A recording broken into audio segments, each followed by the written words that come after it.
내가 이거를 이용하자라는 개념이에요. 스테이블 코인 쓰시면 암호화폐가 활성화될 겁니다. 탈중앙화된 화폐를 사람들이 인식한다는 게 얼마나 되게 무시무시한 의미를 가지고 있는지를 엘리트들이 이거를 인식하지 않으면 그분들이 자기 밥그릇을 지키지 못하는 시대가 돼요. 지금 현재 정부들이 가지고 있는 그 독점적인 어떤 수익 구조, 이거는 깨질 거다. 내 밥그릇을 지켜야지라고 그 안에서 이렇게 작은 시야로 이 지금 현재 상황을 바라보신다면 아예 밥그릇이 깨진다니까요. 저는 이제 ETF 승인이나 미국의 어떤 준비금 자산 선언이나 자산가들의 어떤 자본의 이동의 욕구는 내가 더 안전한 어떤 금고를 찾아서 저장할게라는 그 선택지에 이제 머지않아 암호화폐가 이제 들어올 거라는 거.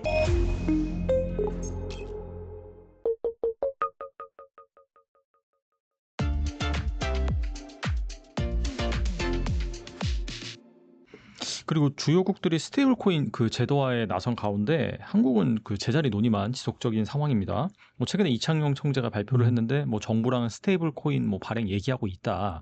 근데 그 얘기만 계속해서 나오고 뭐 제도적인 움직임은 없어요. 근데 이런 가운데 이제 미국 같은 경우에는 지니어스 법안 이제 통과가 됐잖아요. 그래서 결과적으로 지니어스 법안 때문에 이 달러 스테이블 코인 수요가 늘면은 뭐 미국의 채권 수요가 늘고 즉 강달러 현상이 지속이 되면서 나머지 그런 뭐 법정 화폐 가치는 하락할 것이다. 이런 전망이 지배적인데 어떻게 보시나요? 100% 동의합니다. 그러니까 뭐 솔직히 얘기하면은 그 스테이블 코인이 만들어갈 경제가 구체적이고 상세하게 어떻게 될지는 솔직히 잘 모르겠어요. 그러니까 이게 이제 어떤 파장을 이제 실제 현상에서 나올지는. 근데 이제 가장 기본적인 개념으로 이제 저는 이제 문과 문돌이니까 기본적인 그냥 그 문돌이식의 개념으로 만약에 한번 해석을 해봤어요. 그러니까 그 스테이블 코인이 이제 구체적으로 경제에서 어떤 수학적인 어떤 진척을 보일 거냐를 차치하고 일단 스테이블 코인을 미국이 받아들이고 이제 이더리움하고 암호화폐를 계속 제도화시키는 이유는 그것이 달러 패권에 도움이 된다라는 서사 때문이잖아요. 그렇죠. 사실은 암호화폐의 개념은 그 우리가 흔히 일반적으로 생각하는 달러 패권의 상극이죠. 피아트 머니의 상극이잖아요. 그러니까 중앙화된 그 돈 시스템에 탈중앙화된 돈 시스템은 완전히 반대 개념이잖아요. 그러니까 그 미국이라는 정권이 왜 그러면 이거를 받아들여서 제도화를 시켰냐라는 거는 이거를 누군가가 실제로 달러 패권에 위협을 주기 전에 내가 이거를 이용하자라는 개념이에요. 근데 그걸 이제 원화 주권 입장에서 생각해 본다면 지금 국가가 지금처럼 안이하게 그냥 독점, 그러니까 국가라는 조직은 쉽게 얘기하면 공공재를 독점적으로 공급하는 기구죠. 그냥 경제적으로만 생각하면. 그러니까 여러 가지 추상적인 의미나 어떤 그런 관념을 버리고 그냥 경제 시스템, 투자자 관점에서 경제적으로만 딱 생각하면 국가는 공공재를 독점적으로 서비스해주는 생산자예요. 그럼 우리가 왜 그 국가의 그 독점적인 권위를 인정했냐라고 한번 생각해 보시면 내가 각자 도생하는 것보다 그리고 시장에서 내가 그 공공재를 사는 것보다 국가가 싸게 서비스해 주니 공급해 주니까 그런 거예요. 근데 이제 그게 처음에는 비교가 가능하죠. 국가가 없는 상태에서 국가가 있는 상태로 이제 옮기는 거에 대해서 합의를 하는 단계에서는 그게 언젠지는 뭐 근데 그게 그렇게 오랜 과거가 아니거든요. 뭐 불과 사우디아라비아도 국가 형태를 띈 게 100년이 안 돼요.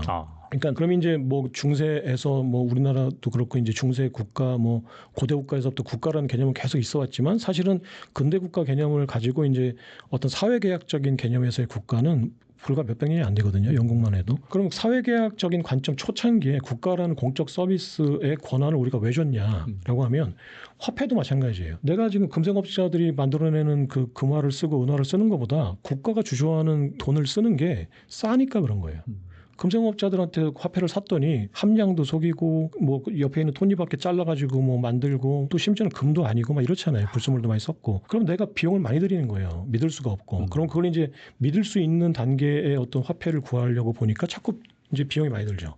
그러면 이거는 국가한테 맡겨서 국가가 화폐를 독점적으로 발행해 주는 게 싸다라고 생각하니까 국가한테 그 상품을 독점적으로 생산해 줘라고 위탁해 준 거죠. 근데 이게 이제 국가라는 개념을 선택할 때 계약할 때는 국가도 아쉬우니까 고객들한테 가서 저희가 더 싸게 생산해 드립니다라고 이제 압을 했겠죠. 이제 이를테면 이제 근데 독점권을 딱 획득하는 순간 그다음부터 가불이 바뀌어요. 국가가 이제는 내가 안정적으로 생산할 수 있어. 그러면 내가 조금 비싸게 팔든 내가 조금 속여서 팔든 국민들이 쓰니까 그냥 파는 거죠.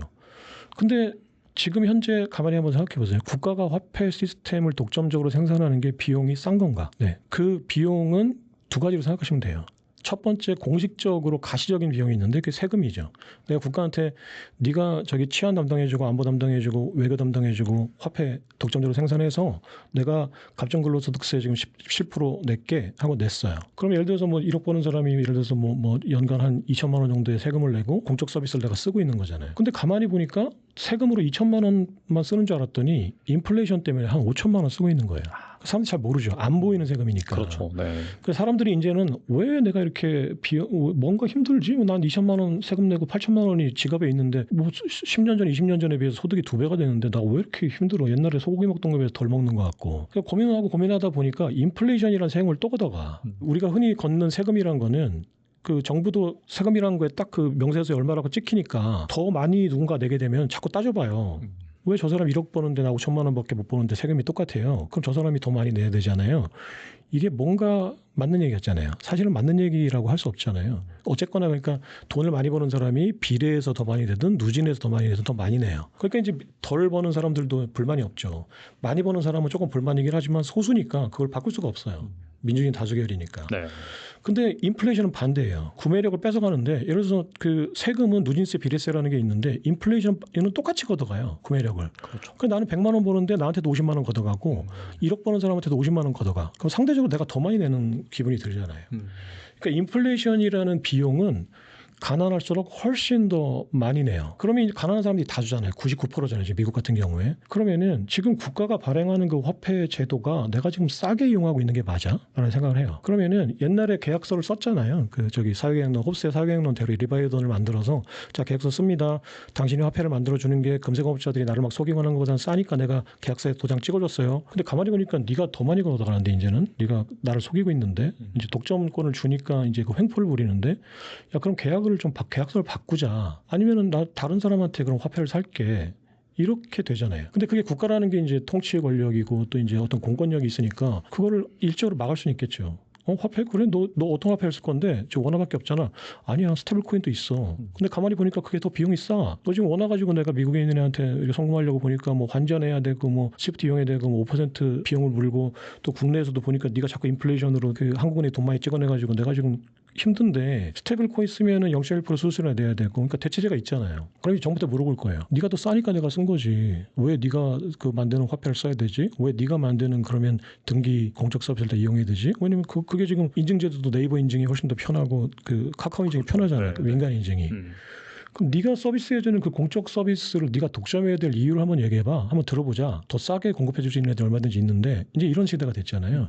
그러니까 국가가 예전처럼 장벽이 이렇게 쳐져 있고 보호막을 하고 뭐 이렇게 뭐 국가 간의 어떤 왕래가 적을 때는 국가가 우리 속일 수 있어요. 근데 이제 못 속여요. SNS 다 알아요. 옆에 있는 사람이 지금 스테이블 코인 테더 써봤더니 원화 쓰는 것도 싸더라. 근데 원화 왜 써요? 그러니까 이제 국가는 제가 지금 커피 사업 해보면은 커피값 1,500원 하고 있는데 옆에서 커피값 누가 일시적으로 행사 1,300원 하잖아요. 손님이 절반으로 확 줄어요. 무슨 얘기냐면 너보다 싼 애가 있는데 내가 네 걸 왜 사 먹어? 네가 훨씬 맛있어? 훨씬 맛있다는 걸 증명해주면 오죠. 국가도 이제 마찬가지예요. 근데 이제 국가는 지금 커피를 독점적으로 공급해 준다면 1,500원 받는 거 2,000원 받아도 돼요. 근데 지금 대체제들이 막 들어와요. 근데 거기서 내가 지금 현재 같은 안이한 서비스와 편의성과 그다음에 많은 비용 구조를 가지고 앞으로 계속 써주세요. 우리 국가잖아요. 한민족이잖아요. 단일민족이잖아요. 이게 말이 안 되죠. 근데 지금 딱 그럴 때예요. 국가가 제공해주는 공적 서비스가 그 독점적인 권한을 유지하려면 모든 국민들 90% 이상의 모든 국민들이 그게 국가가 제공해주는 공적 서비스가 훨씬 싸다라는 거를 사람들이 공감을 해줘야 돼요. 근데 처음에 그 교육받지 못한 80%는 속일 수 있죠. 근데 그중에 10% 교육받은 사람들이 이제 얘기를 하고 다녀요. 이제 자 지금 당신이 쓰고 있는 화폐 시스템이 훨씬 더 지금 비용이 큽니다. 인플레이션도 생기고요. 앞으로 달러 쓰시면 안 되고요. 앞으로 원화 쓰시면 안 되고요. 암호화폐 쓰셔야 됩니다. 그 과도기가 스테이블 코인인데 스테이블 코인 쓰시면 암호화폐가 활성화될 겁니다. 그럼 당신이 지금보다 훨씬 더 비용을 적게 들이고 이제 공적 서비스를 이용할 수 있습니다. 그게 이제 사적 서비스가 되겠죠. 이런 시스템, 이런 사회가 된 거예요. 그러니까 탈중앙화, 비트코인이라는 탈중앙화된 화폐를 사람들이 인식한다는 게 얼마나 되게 무시무시한 의미를 가지고 있는지를 지금 현재 국가를 장악하고 있는 그 삼부에서 일하시는 그 엘리트들이 이거를 인식하지 않으면 그분들이 자기 밥그릇을 지키지 못하는 시대가 돼요. 네. 왜냐면은 지금 행정 시스템이라는 게 지금 결국 이제 화폐 시스템이고 이제 치안 안보 뭐 이런 공적 공공재를 제공해주는 생산자잖아요. 나머지 이제 입법부하고 사법부는 그걸 지탱해주는 이제 보조수단인 거고. 행정부가 지금 가장 싼 비용의 생산품을 못 만들어내요. 그 비트코인이 그러면 그거를 사람들한테 인식하게끔 해줬어요. 인플레이션이라는 게 우리가 많은 비용을 치르고 있다. 근데 국가라는 게 이제는 우리한테 가장 싼 대안이 아니다. 그러면 다른 대안을 찾을 거예요. 다른 사회 계약을 하려고 할 거예요. 그렇죠. 자, 그러면은 이제 홉스 같은 사람이 막 소환되겠죠. 그러니까 리바이어던을 사람들이 만든 이유는 가장 이제 만인에 대한 투쟁보다는 리바이어던한테 맡기는 게 그래도 비용이 적게 든다. 근데 지금 리바이어던이 뭐 계속 횡포 부리고 독점 횡포를 부린다. 그럼 다시 만인의 투쟁으로 돌아가든지 아니면 리바이어던의 역할을 대신해 줄 수 있는 민간 리바이어던을 우리가 찾자. 그 용병을 찾자. 뭐 아니면 민간 화폐를 찾자. 자꾸 이렇게 민간화 되는 거거든요. 근데 그게 예전에 불가능했는데 지금의 정보 시스템과 지금의 기술력들은 가능해요. AI 시스템이라든지 블록체인이라든지 빅테크들이 만들어 놓은 이 시스템과 기술이 국가의 역할을 국가가 물리력으로 지금 막을 수 있는 것뿐이지 비용만 생각하면은 앞으로 국가는 필요 없어요. 사실 그 치안 문제만 빼고. 근데 이제 장기적으로는 치안 문제도 빅테크가 할 수 있어요. 그러니까 우리가 그 정부한테 세금을 내고 우리가 안보나 치안을 맡기는 것보다 뭐 이렇게 얘기하면은 저기 뭐 반대하시는 분도 있겠지만 그 네이버나 그게 카카오 해줘야 되는데 우리나라 네이버나 카카오는 그런 정도 단계는 아닌 것 같고 테슬라나 구글이나 앤드릴 같은 그 업체들이 자기들이 돈을 벌 수 있으면 그 안보 서비스 해줄 수 있어요. 드론 서비스 할 수 있고 탱크 서비스 할 수 있고 핵폭탄 만들어서 서비스할 수 있습니다. 그게 지금 국가가 지금 그 민간에 비해서 물리력이 세니까 못하게 막을 수 있다라는 추상적인 개념만 있을 뿐이지. 그러니까 국가는 해체될 수 있어요. 근데 실제로 해체될 수 있다 없다를 떠나서 국가가 정말 필요한 거냐라는 질문을 이제는 엘리트들이 하기 시작했다. 그럼 민간의 어떤 대중들이 그런 생각으로 확산되는 거는 지금의 정보 네트워크를 통해서 굉장히 짧은 시간 내에 확산될 거다. 그러면은 실제로 국가가 전복되고 뭐 혁명이 일어나고 이렇게 되지 않더라도 지금 현재 정부들이 가지고 있는 그 독점적인 어떤 수익 구조 이거는 깨질 거다. 그래서 커피값 200원 낮추는 식으로 정부도 비교해서 우리가 지금 그 테더나 스테이블 코인이 훨씬 비용이 낮은데 그러면 자신들이 독점하고 있는 그 수익 구조에 마진을 줄여야 돼요. 주조 이익을. 그럼 민간에게 소비자에게 이용자에게 이익을 돌려줄 수 있는 구조를 만들어야죠. 근데 지금 이창용 총재나 정부 기재부나 상업은행들이 하고 있는 얘기 보면 그냥 자기 밥그릇 지키려고 막 민간이 발행하면 안 됩니다. 스테이블 코인 은행이 발행해야 됩니다. 중앙은행이 발행해야 됩니다. 정부가 CBDC 발행해야 됩니다. 이렇게 얘기하죠. 그건 내가 지금 커피값 안 내리겠다는 얘기예요. 옆집에서 지금 커피 1,300원짜리만 만들어 팔고 있는데 우리 이거 정부가 해야 되는 게 맞아요. 커피값 못 내려요. 왜냐면 우리 커피가 진짜 맛있거든요. 그거 먹어보면 알거든요. 맛도 없어요. 맛없으면 훨씬 싸기라도 해야 돼요. 근데 맛은 기본이고 훨씬 싼 게 많이 나와요. 앞으로. 심지어는 맛도 더 좋은데 더 싸요. 테더가. 스테이블 코인이. 그거 누가 먹어요. 그거를. 그러니까 그 행정고시 뭐 사법고시 보시느라고 고생하셨는데 그걸 가지고 평생 먹고 살겠다고 생각하시면 앞으로 밥그릇을 뺏길 겁니다. 그 빅테크들한테. 그러니까 되게 냉정하고 심각하게 이 국면을 생각해 보셔야 돼요. 그리고 내가 지금 그 로톡이라고 해서 여러 가지 법률 분쟁이 생겼을 때 지금 변호사들한테 전화하면 뭐 1시간에 뭐 30만 원입니다. 50만 원입니다 하잖아요. 로톡 가입하면 5만 원이면 다 할 수 있어요. 근데 그거를 뭐 불법이다 어쩌다 변호사법 위반이다 해가지고 견제는 하죠. 처음에 당연히 이제 힘이 세니까 견제할 수 있어요. 근데 그게 99% 대중의 힘을 못 막아요. 그러니까 로톡도 이게 가만히 보니까 그 변호사들의 논리가 맞았다기보다는 그냥 힘의 겨루기였구나. 지금 사실은 정부하고 의사협회하고 싸우는 것도 마찬가지잖아요. 누가 옳다 그르다의 문제가 아니라 만약에 우리 탄압하면은 우리 그냥 다 태업할 거야. 그러면 지금 환자들 다 어떡할까? 다 죽을 텐데 이 문제잖아요. 그렇죠. 네, 그러니까 결국은 이제 기득권의 문제거든요. 그러니까 한동안은 그게 가능해요. 근데 훨씬 더 좋은 대안들이 있고 경쟁 시스템을 사람들이 아는데 그게 어느 정도까지 유지할 수 있을까? 정부도 마찬가지입니다. 네, 시장 원리를 생각하셔야 돼요. 가뜩이나 뭐 사실 워낙 스테이블 코인을 만들어도 뭐 방금 말씀하신 훨씬 더 싸고 맛있는 커피가 널려 있기 때문에 네네. 경쟁이 될까 말까 한 상황인데 네. 그것마저도 만들지 않고 좀 더디게 진행되고 있다 보니까 네. 사실 뭐 장기적으로 봤을 때는 이 원화의 미래는 좀 불투명하다 그렇게 이제 볼 수가 있겠고 그러니까 지금처럼 내 밥그릇을 지켜야지라고 그 안에서 이렇게 작은 시야로 이 지금 현재 상황을 바라보신다면 내 기득권을 지키지 못하는 거는 문제가 아니라 아예 밥그릇이 깨진다니까요. 그렇죠. 네. 네. 그러니까 근데 사람들은 그 사람의 밥그릇을 내가 왜 지켜줘요? 그러니까 그 사람이 지금 커피를 더 싸고 맛있는 커피를 나한테 주니까 내가 카페를 이용하는 거지. 훨씬 더 맛있는 게 옆에 있는데 얘가 거기에 못 넘어가게 지금 철조망 쳐놓고 그 카페를 못 가게 하면 처음에는 굳이 내가 저 담벼락을 넘어가면서까지 저 카페에 가야 되나 하겠지만 나중에 가면서는 수십만 명, 수백만 명의 사람이 물어볼 거 아니에요. 너 그 철조망 왜 쳐놓은 건데 도대체? 그래서 네가 나한테 해준 게 뭐 있는데 철조망 쳐놓고 못 가게 하는 거지? 그래서 한번 생각해 볼 거 아니에요. 근데 지금 딱 그럴 때라는 거예요.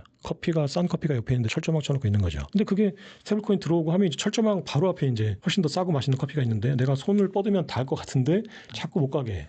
그럼 그때는 이제 결국 물리적인 충동밖에 없어요. 내가 이거를 계속해서 설득하고 더 좋은 대안을 만들고 더 좋은 상품 서비스를 만들 생각을 해야지 내가 철조망 쳐놓고 못 가게 한다? 그러면 결국은 대중들도 그 철조망을 부실 수밖에 없죠. 네, 근데 지금처럼 계속 CBDC 만들어야 돼요. 그 중앙은행이 발행해야 돼요. 상업은행 어차피 민간이 발행할 것 같으니까 상업은행까지는 우리가 뭐 용인할게요. 뭐 이런 식의 얘기를 막 하고 있으니까 그러면 철조망 깨라 이 얘기죠. 그렇게 생각하신다면 되게 뭔가 지금 시대착오적인 생각을 하고 계신 것 같다. 네, 지금 시장은 개방되고 훨씬 더 좋은 대안들이 눈앞에 펼쳐져 있는데 우리가 그걸 눈뜨고 모를 거라고 생각한다.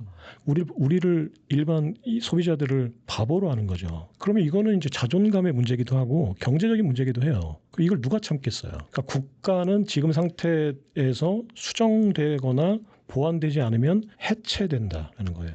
계약이 깨진다. 개인 같은 경우에는 결과적으로는 선택지는 뭐 이런 법정화폐를 가지고 있는 것보다도 뭐 비트코인이라든지 그런 쪽으로 자산을 옮기면은 사실 자산 포트폴리오 관점에서는 안전하다라고 볼 수 있겠네요. 그러니까 이제 그 어떤 상황이 불확실한 상황이 되면 안전자산은 더 각광을 받게 되잖아요. 근데 이제 지금 뭐 어떤 대공황의 상황이라거나 지금 어떤 경제적인 불안감 또는 정치적인 또 지정학적인 어떤 불안감들이 고조될 때 가격이 떨어진다는 거는 위험자산으로 인식되고 있다는 거예요. 근데 비트코인 지금 말씀하신 비트코인은 사실은 원래 설계는 궁극적인 안전자산으로 설계가 돼 있죠. 근데 이제 아직까지는 아마 어떤 지정학적인 불안감이나 경제적인 불안감, 불확실성이 높아지면 나스닥처럼 이제 다운되는 어떤 압력을 받을 거예요. 예전만큼은 아니더라도. 네, 근데 그거를 사람들이 이제 알게 되는 단계가 저는 이제 ETF 승인이나 미국의 어떤 준비금 자산 선언이나 그 다음에 지금 현재 자산가들의 어떤 자본의 이동의 욕구나 이런 것들을 봤을 때는 이제 이게 이제 경기 불확실성이 고조됐을 때 내가 더 안전한 어떤 금고를 찾아서 저장할게라는 그 선택지에 이제 머지않아 암호화폐가 이제 들어올 거라는 거예요.